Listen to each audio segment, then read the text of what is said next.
Assalamualaikum warahmatullahi wabarakatuh. Nama saya Muhammad Isa Yudi Putra, kelas 10 MIPA 2 absen 22.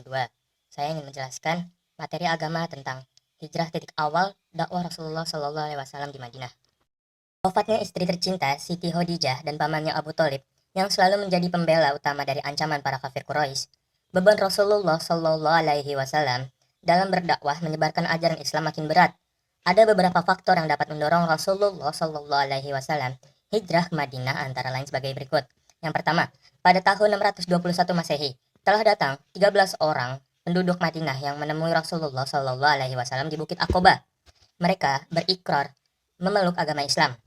Yang kedua, pada tahun berikutnya, 622 Masehi, datang lagi sebanyak 73 orang dari Madinah ke Mekah yang terdiri atas suku Aus dan Khazraj, yang pada awalnya mereka datang untuk melakukan ibadah haji, tetapi kemudian menjumpai Rasulullah Shallallahu Alaihi Wasallam dan mengajak beliau agar hijrah ke Madinah. Mereka berjanji akan membela dan mempertahankan Rasulullah Shallallahu Alaihi Wasallam dan pengikutnya, serta melindungi keluarganya seperti mereka melindungi anak dan istri mereka sendiri.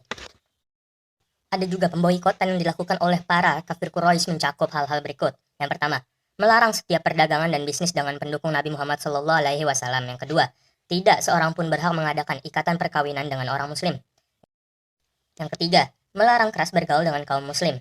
Yang keempat, musuh Nabi Muhammad Shallallahu Alaihi Wasallam harus didukung dalam keadaan bagaimanapun. Pemboikotan tersebut tertulis di atas kertas sahifah atau plakat yang digantungkan di dinding Ka'bah dan tidak akan dicabut sebelum Nabi Muhammad Shallallahu Alaihi Wasallam menghentikan dakwahnya. Teks perjanjian tersebut disahkan oleh semua permuka Quraisy dan diberlakukan dengan sangat ketat. Blokade tersebut berlangsung selama 3 tahun dan sangat dirasakan dampaknya oleh kaum muslimin. Kaum muslimin merasakan derita dan kepedihan atas blokade ekonomi tersebut.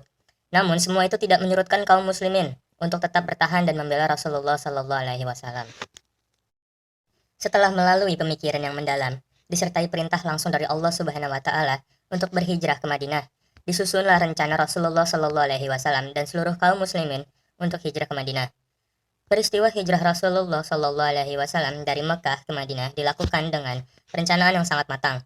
Kaum muslimin diperintahkan terlebih dahulu untuk menuju Madinah tanpa membawa harta benda yang selama ini menjadi milik mereka. Sementara Rasulullah Shallallahu Alaihi Wasallam dan beberapa sahabat merupakan orang terakhir yang hijrah ke Madinah. Hal itu dilakukan mengingat begitu sulitnya beliau keluar dari pantauan kaum kafir Quraisy. Sekian dari pembicaraan saya. Wassalamualaikum warahmatullahi wabarakatuh.